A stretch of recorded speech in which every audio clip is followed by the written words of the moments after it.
Alright guys, I'm here in the garage at the homestead. Got the El Tundra up on the lift here. Got the grill off. I've got some hoses routed down through the engine bay, which was more challenging than I anticipated with the TRD Pro skid plate covering most of your access points.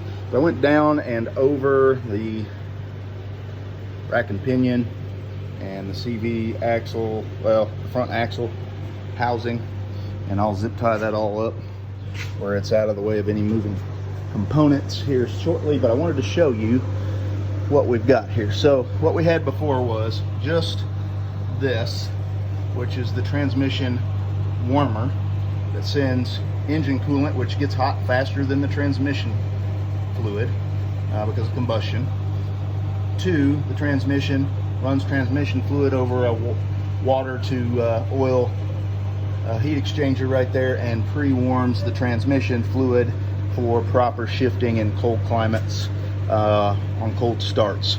So underneath that was this spacer plate, which is where the thermostat used to be, and in fact it's the exact same thickness, mounting points, fluid paths, etc. It just doesn't have the thermostat and the external access, or the inlet and outlet for the fluid. So I bought the new part. As you can see right here, it's the thermostat, and right up there is the inlet and outlet from the thermostat. So you don't need new bolts, you don't need new O-rings. It comes with O-rings on it, and they're captured, so it's not hard to fat finger it and drop them or anything. It's real easy to put on. The bolts are the right length, they're all the same, so you don't have to remember which one goes where. Real simple to put in there. And you can see the pin there in the thermostat housing that's holding the thermostat open for the time being. Once you get it installed, I'm planning, once I get these hoses installed, to go ahead and do a full transmission fluid exchange, and I'll show you why. So I'm going to leave that pinned open for that, but then after I get that done, we'll go ahead and pull that pin, and then the thermostat should open at 195. This is the transmission fluid out of a 2019 Tundra. Okay, that's 40,000 miles of hard work done by me with no transmission cooler. That's trash. It smells bad, it smells old. Doesn't smell real burnt, but a little bit. And I'll show you an after of clean fluid when we start doing the fluid exchange. But anyway, that's where we're at with the process. I'm going to put these non-valved coupler and nipple sets in line down underneath. At least that's the plan.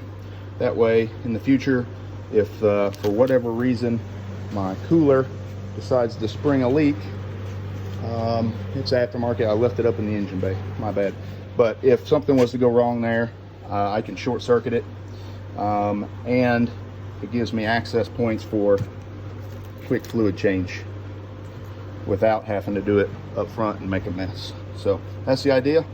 I've got red and blue hose here. Obviously I'll slide some black wire cover over that so it doesn't look red and blue, but that gives you an indication of coming and going fluid path, hot and cold. Okay, that's Parker 801 push lock hose. These are push lock fittings, so you don't have to use a clamp with them.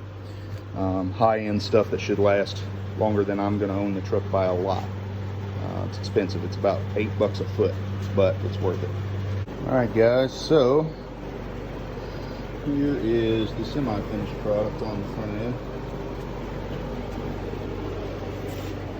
You can see I just used the well, let's see here, the push-through kits came with it. So you get these kind of like a zip tie, but they're made to push through the radiator fins. They got pads that go on either side, and then the little retainers that go on the back side. So you just push those through, and then it comes through the back side. You push it on. It's quite rigid, secure. I've used them for years with fan mounting, etc. Works great.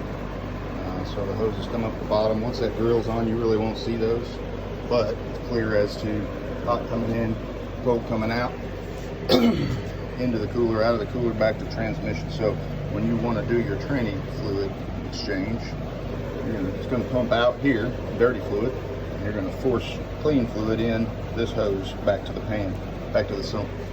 So that's the finished product. There are tabs underneath. There's a bracket underneath that still remains. That is a guide for the hoses, the OEM hoses that go to the cooler or to the thermostat outlet. And I just bent those tabs in a little bit, and it retains them up against the transmission housing.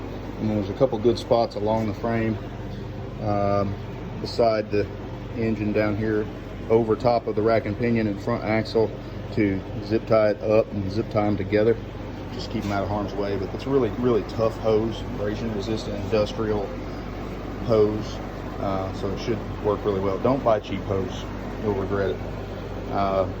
So that should be more than satisfactory for what I need to do. We'll get on towards posting some results here real soon.